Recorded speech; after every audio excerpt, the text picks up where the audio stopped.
এক নদীর ধারে ৩টি ছাগল বাস করত। বড় ছাগল, মাঝারি ছাগল আর ছোট ছাগল। তারা নদীর যে পাশে বাস করত সেখানে কোনে ঘাস ছিল না। তাই তারা সব সময় ক্ষুধার্ত থাকত। নদীর অন্য পাশে ছিল অনেক সবুজ ঘাস। আর নদীর উপর একটি সাঁকোও ছিল। কিন্তু তবুও ক্ষুধার্ত ছাগলরা সাঁকো দিয়ে পেরিয়ে ওপারে গিয়ে ঘাস খেতে পারত না। কেন জানো?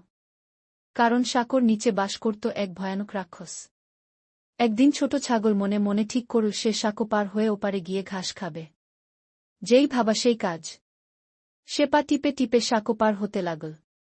এমন সময় ভয়ানক রাক্ষসটি চেঁচিয়ে বলে উঠল, চুপি চুপি আমার সাঁকোর উপর দিয়ে কে যায় রে?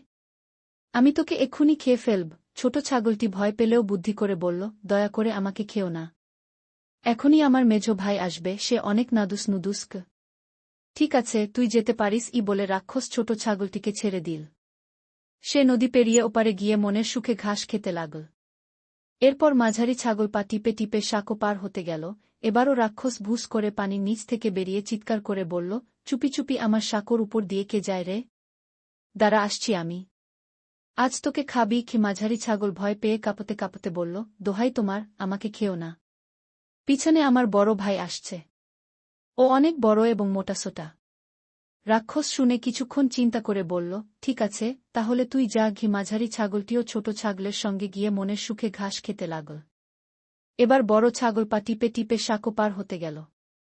টের পেয়ে রাক্ষস পানি থেকে লাফ দিয়ে সাঁকোর উপর বড় ছাগলের সামনে দাঁড়াল। তুইও চুপি চুপি চলে যাচ্ছিস? কিন্তু তোকে তো আমি খাব। বড় ছাগল রেগে দিয়ে বলল, কি? আমাকে খাবি? তবে রে, আয় তাহলে, আয় তাহলে। বড় ছাগল একটু দূরে গিয়ে দৌড়ে এসে তার শিং দিয়ে রাক্ষসের পেটে দিল এক গুঁতো। শিংয়ের গুঁতো খেয়ে ঝপাস করে রাক্ষসটি নদীতে পড়ে গেল। পরে সেই যে পালিয়ে গেল রাক্ষসটি, তাকে আর কোনো দিন দেখা যায়নি।